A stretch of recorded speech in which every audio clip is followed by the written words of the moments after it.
Hello everyone, welcome to another video on my channel.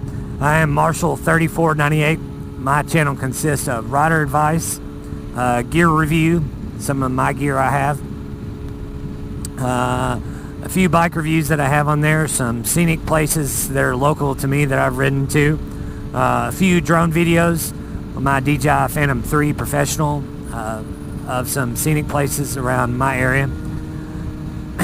And today's topic, what I would like to talk about is good motorcycle riding gear. Not necessarily the best, so to speak, because let's be honest, not everybody can afford, a $1,200 helmet. But I think the importance is to get a good medium gear in price range. That's majority what my gear is. Like, I wear a Shoei RF 1200 helmet. Quite an expensive helmet, but good quality, very safe, Snell and DOT approved. I actually have the auto darkening face shield on the helmet I am wearing now, my RF 1200.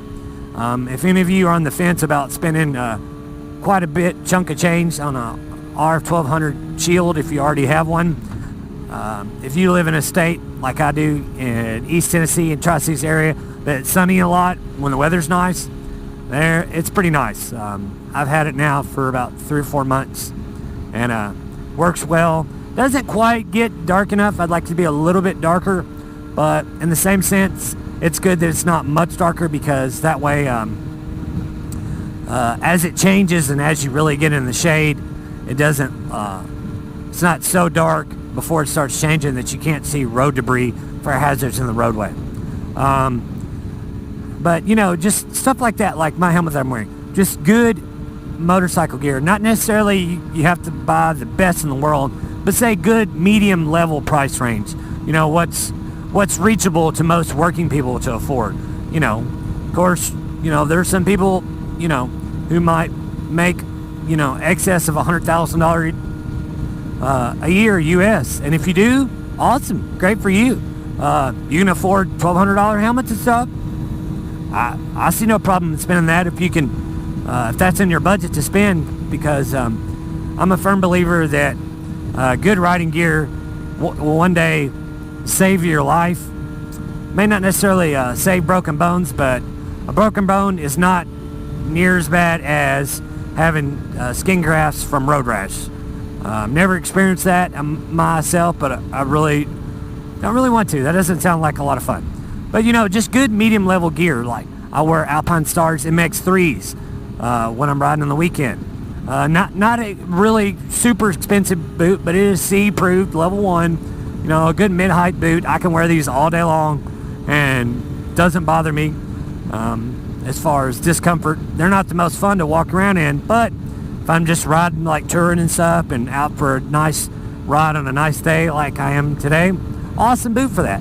There are better out there, there are worse, but that's what I chose to get myself. Maybe a good all leather glove like I'm wearing. I'm wearing RS Tai Chi Raptor glove, I believe is what they're called.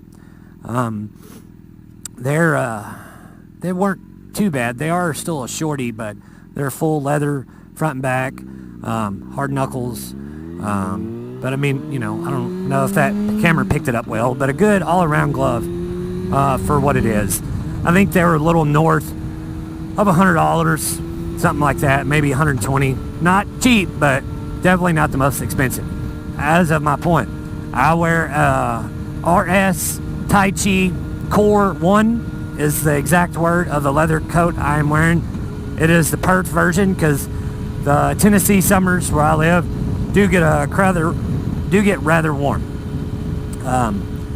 I currently I also have Stormer,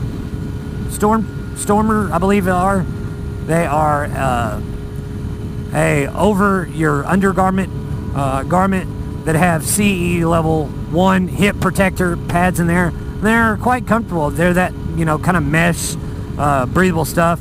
In the summertime, you got another layer on over your regular undergarment, and it's not that big of a deal because I wear them every time I get on the bike.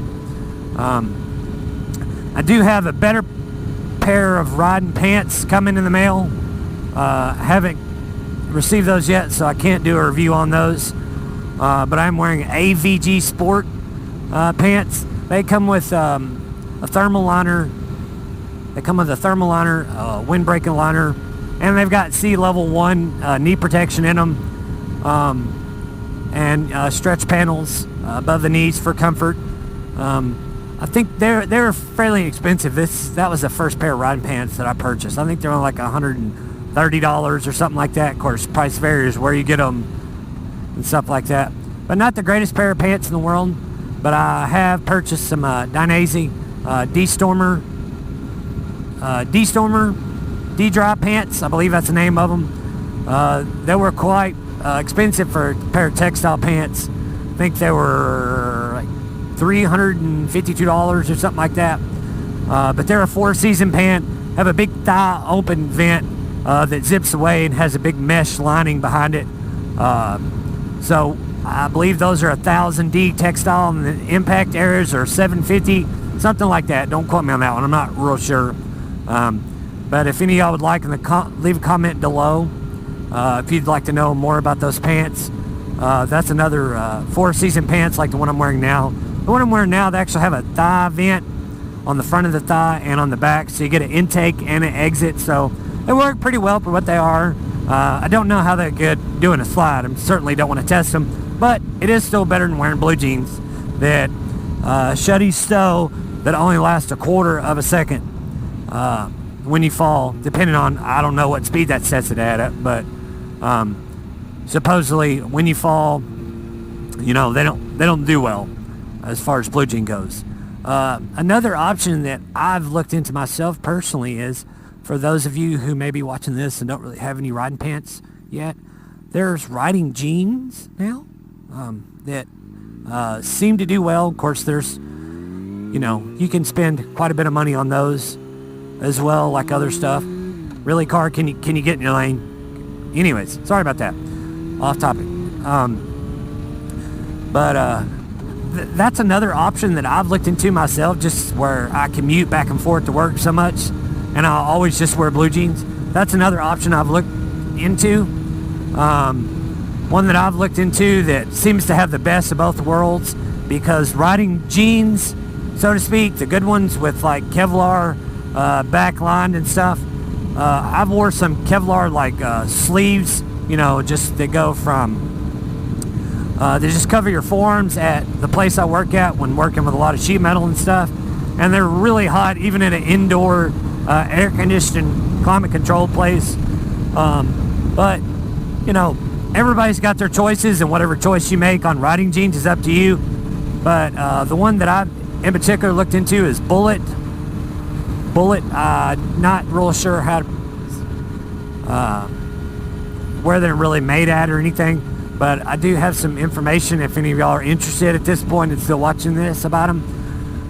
You can get the Bullet SR6 jeans, and what the 6 is 6.2 seconds of slide on a ride if you was to go down with them on that they provide, which actually statistically, if you look it up, is like a second more than a thick race level thickness of leather riding pants.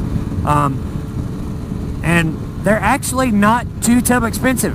Revzilla has them right now for $180. Of course, they don't come with knee armor or hip armor, but like me, I would wear my hip armor over my undergarment over that to take care of the hips, and then knee armor for them.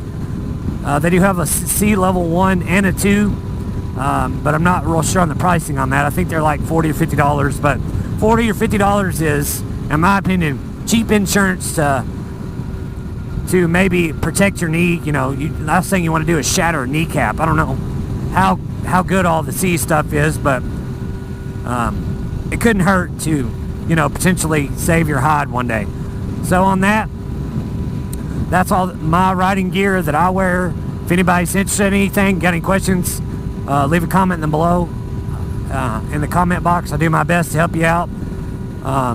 Or if you have any other questions about my channel, something you'd like me to do a topic on and get my opinion of, I'd be more than happy to do that when our time is feasible.